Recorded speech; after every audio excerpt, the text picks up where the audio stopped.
ప్రాచీన వారసత్వ సంపదను కాపాడుకోవడం ప్రతి ఒక్కరి బాధ్యత అని జిల్లా కలెక్టర్ భవేష్ మిశ్రా తెలిపారు. ఆజాదీ కా అమృత్ మహోత్సవ్ కార్యక్రమంలో భాగంగా జియోలాజికల్ సర్వే ఆఫ్ ఇండియా ఆధ్వర్యంలో రేగొండ మండలం పాండవులగుట్ట వద్ద నిర్వహించిన జియో హెరిటేజ్ అవగాహన సదస్సులో జిల్లా కలెక్టర్ భవేష్ మిశ్రా పాల్గొని హెరిటేజ్ వాక్ను జెండా ఊపి ప్రారంభించారు.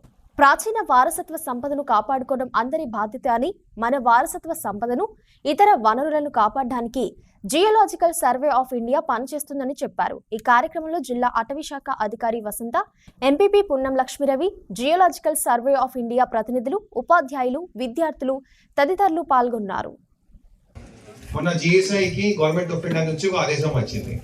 I think there has been some agreement that critical mineral ఏదైతే మనకి కావాలో, అది నికల్ కావచ్చు, ప్లాటినం కావచ్చు, లేకపోతే లిథియం, అట్లాంటి మినరల్ది కూడా జిఎస్ఐ ఇంజనీర్స్, జిఎస్ఐ సైంటిస్ట్ వాళ్ళు ఎక్స్ప్లోరేషన్ చేస్తున్నారు. ఎక్కడ ఎక్స్ప్లోరేషన్ చేస్తున్నారు? లదాఖ్లో చేస్తున్నారు, మధ్యప్రదేశ్లో చేస్తున్నారు, రాజస్థాన్లో చేస్తున్నారు. అట్లాంటి ప్రదేశానికి వెళ్ళి సైంటిస్ట్ వాళ్ళ ఎక్విప్మెంట్స్తో అక్కడ ఉండి మొత్తం ఎక్స్ప్లోరేషన్ చేస్తే మేబీ ఒక ఫ్యూచర్ ఒక 2-3 సంవత్సరాల తర్వాత మన భారతదేశంలో కూడా క్రిటికల్ మినరల్స్ మనకు దొరుకుతాయి. అదేవిధంగా కొన్ని దేశాల్లో కూడా, బయట దేశాలు అనేది ఆస్ట్రేలియా, ఇంకొక దేశం ఉంది చిలీ. మీరు విన్నారా? చిలీ దేశం తినే చిలీ కాదు, చిలీ అనేది ఇంకొక దేశం. ఎక్కడ ఉంది ఆ దేశం? ఆఫ్రికా కాదు, సౌత్ అమెరికాలో ఉన్నది.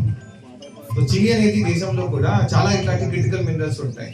సో దాంట్లో కూడా జిఎస్ఐ, మిగతా భారతదేశంలో కొన్ని కంపెనీస్ ఉంటాయి. For example coal India limited, Hindalco, ఇట్లాంటి కంపెనీస్తో ఒప్పందం చేసి అక్కడికి వెళ్ళి కూడా మనం క్రిటికల్ మినరల్స్ ఏదైతే ఉన్నాయో ఆ ఎక్స్ప్లోరేషన్లో మనం ఉన్నాము. నాకు తెలిసి జిఎస్ఐని కూడా యాజ్ ఎ కన్సల్టెంట్గా దాంట్లో పెట్టడం జరిగింది.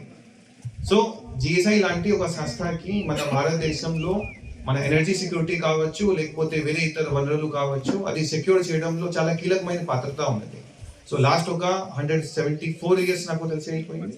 మొన్ననే 4th మార్చ్కి 174th సెలబ్రేషన్ కూడా చేయడం జరిగింది.